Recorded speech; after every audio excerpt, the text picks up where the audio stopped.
Territorialmente, Chile ocupaba gran parte de Argentina en pleno siglo XIX. ¿Por qué al día de hoy nuestros límites se han modificado? Quédate acá y lo sabrás. Hola, ¿qué tal? Bienvenidos a tu clase de historia. El día de hoy vamos a trabajar los cambios territoriales que fue teniendo Chile a lo largo del siglo XIX. Principalmente nos vamos a enfocar hoy día en cómo fue una necesidad del Estado poder conocer cada rincón de su país, obviamente para realizar un gobierno fuerte, centralizado, tal cual lo prometía Portales en la Constitución del año 1833. Por eso, el tema de hoy se llama el proceso de exploración del territorio nacional. Era muy importante que nuestro país conociera hasta dónde llegaban sus fronteras, cuáles eran sus límites, porque había mucha confusión. Se decía, por ejemplo, que llegaba hasta la cordillera, que llegaba hasta el mar, pero específicamente, ¿dónde terminaba y dónde comenzaba nuestro país? ¿Por qué esto es importante?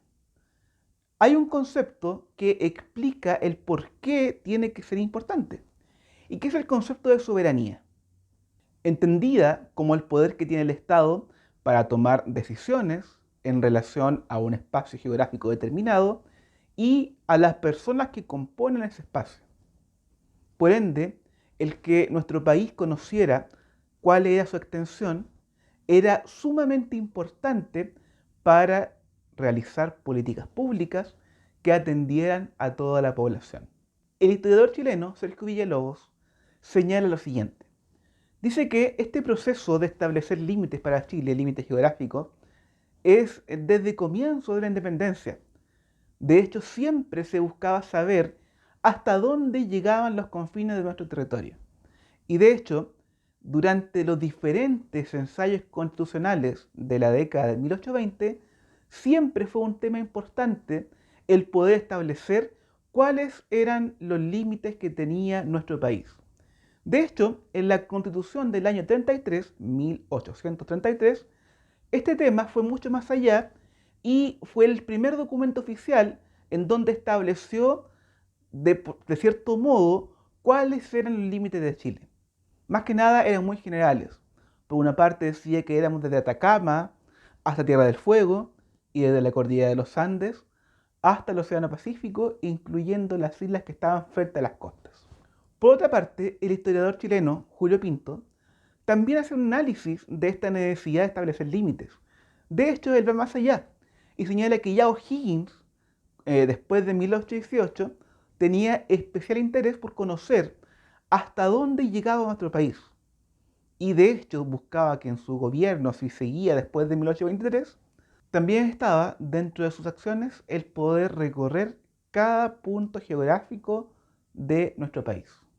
A continuación vamos a ver una radiografía de las personas y de los recursos naturales que tenemos en Chile durante mediados del siglo XIX, 1850, en la que van a mostrar por qué es importante el establecer límites claros. El primer tema que voy a tocar es la escasa y desigual distribución de la población. Acá me voy a valer del historiador Francisco Silva, en que señala que nuestro país estaba muy mal distribuido en cuanto a la población, digamos, por ocupación geográfica. ¿Qué quiere decir esto? Que si bien nuestro país era desde Atacama, Tierra del Fuego, desde la cordillera a mar, era muy poco lo que estaba ocupado. De hecho, solamente había población establecida desde Atacama hasta Concepción, siendo el foco central Santiago, Colchagua y Maule, y posteriormente, después de Concepción, llegaba hasta Valdivia. Entonces, no tenemos una ocupación efectiva, por ejemplo, del Cabo de Hornos, del extremo sur, o desde la Patagonia, lo que hoy día es Argentina.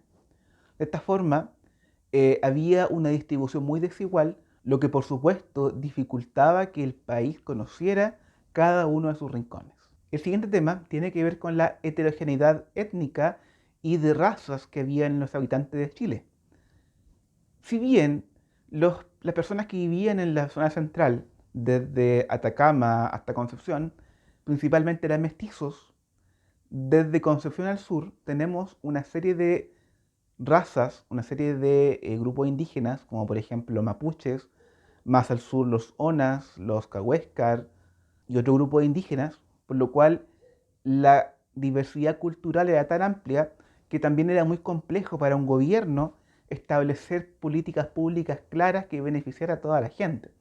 De hecho, tenemos una barrera que es la idiomática, que es la principal que había entre estos grupos del sur que no conocían el gobierno de Santiago y por otra parte los mestizos que sí estaban de acuerdo y que de cierta manera estaban civilizados.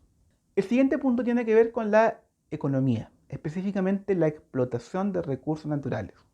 Ya vimos en la clase pasada que en el caso de Chile, desde los inicios de la independencia, siempre se dedicó a la exportación de materia prima. En un principio fue el trigo, la plata, el cobre, posteriormente el salitre, hoy día el cobre nuevamente y el litio. Entonces tenía una economía muy reducida. Si bien tenía amplias ganancias, era una economía muy reducida, muy estancada, en donde en cualquier momento podía caer en quiebra. Entonces tampoco el tener una geografía amplia le permitía poder expandirse a los rubros, porque no conocían, por ejemplo, cuál era la riqueza que había en la Patagonia, que hoy día sabemos que está llena de gas natural. Desde ese punto de vista, era importante conocer cada rincón de nuestro país para poder establecer una política económica mucho más amplia, mucho más variada y no tan monoproductora. Otro tema que también es un problema por el tema de los límites es que estos mismos estaban poco claros. De hecho, ya lo toqué un minuto antes. Si bien sabemos que la cordillera es el límite, pero no sabemos qué punto de la cordillera es. Esto proviene desde que Chile surge como Estado independiente. Llegó el acuerdo que todos estos países que surgieron a partir del siglo XIX, 1800, 1820, iban a respetar sus territorios por derecho uti possidetis. ¿Qué se refiere a esto? Que los nuevos países que estaban formados iban a respetar la distribución que tenían en la colonia. Entonces, de cierta manera, que Chile tuviera ese territorio en aquella época dependía exclusivamente que era la Capitanía General de Chile, que dependía del Virreinato del Perú. Entonces, de esta forma, la norma del uti possidetis lo que hacía era distribuir un territorio que no era conocido, pero que era lo que el Virreinato del Perú había establecido que era la Capitanía de Chile. Digamos que esos límites fueron una herencia colonial. Ahora bien, si bien el uti possidetis funciona desde la tradición, hay otro sentido de derecho que tiene que ver el de ocupación efectiva, en que preocupaba a los gobernantes del país. ¿Y esto por qué? Porque es importante que un territorio tenga conocido cuáles son sus límites geográficos. Y no solamente eso, sino que cada rincón del país esté ocupado. De esa manera se aseguran que es territorio chileno mediante el derecho de ocupación efectiva de esas tierras. Entonces, si se respeta el derecho uti possidetis entre los países de América Latina, esto faculta, por ejemplo, para que llegue otro país, europeo por ejemplo, y conquiste esas tierras en nombre de su país. ¿Por qué? Porque no tiene una ocupación efectiva del territorio. Entonces era sumamente peligroso que el Estado no conociera cuáles son sus limitaciones, ya que facultaba para que, por ejemplo, surgiera otro Estado o fuéramos nuevamente atacados. De hecho, el historiador Julio Pinto señala que siempre fue problema para los presidentes saber hasta dónde llegaba Chile. Todos teníamos claro que era de Cordillera a Mar y de Atacama a Cabo de Horno, pero si entramos el más fino, desde qué paralelo, desde qué meridiano, desde qué punto geográfico, por lo cual para Julio Pinto en aquella época era fundamental que nuestro país tuviera los límites claros. Es por esto que en aquella época el Estado chileno, a través de la Universidad de Chile, contrata a profesionales extranjeros y también de acá en nuestro país, que se encargan de realizar un estudio geográfico para determinar cuáles son los límites de Chile.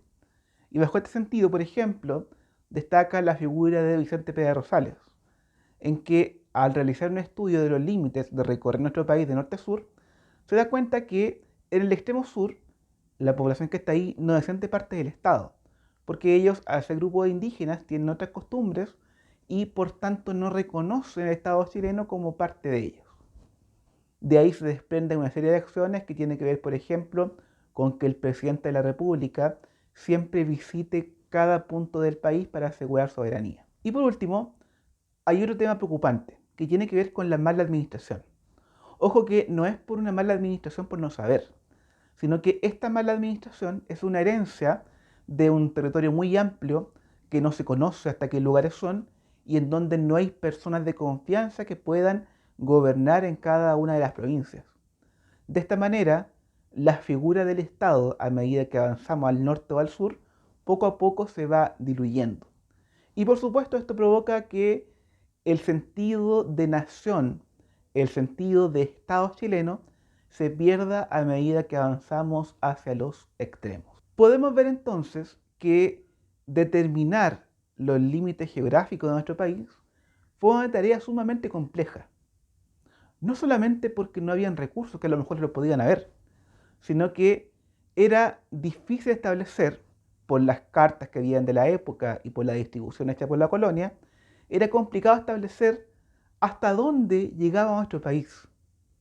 Obviamente, como dije, esto es sumamente importante, ya que permite atender a toda la población chilena. Y por supuesto también evitar futuros conflictos bélicos con otras naciones. Si te gustó el video, suscríbete, toca la campanita, comparte y nos vemos la próxima clase. Chao, chao.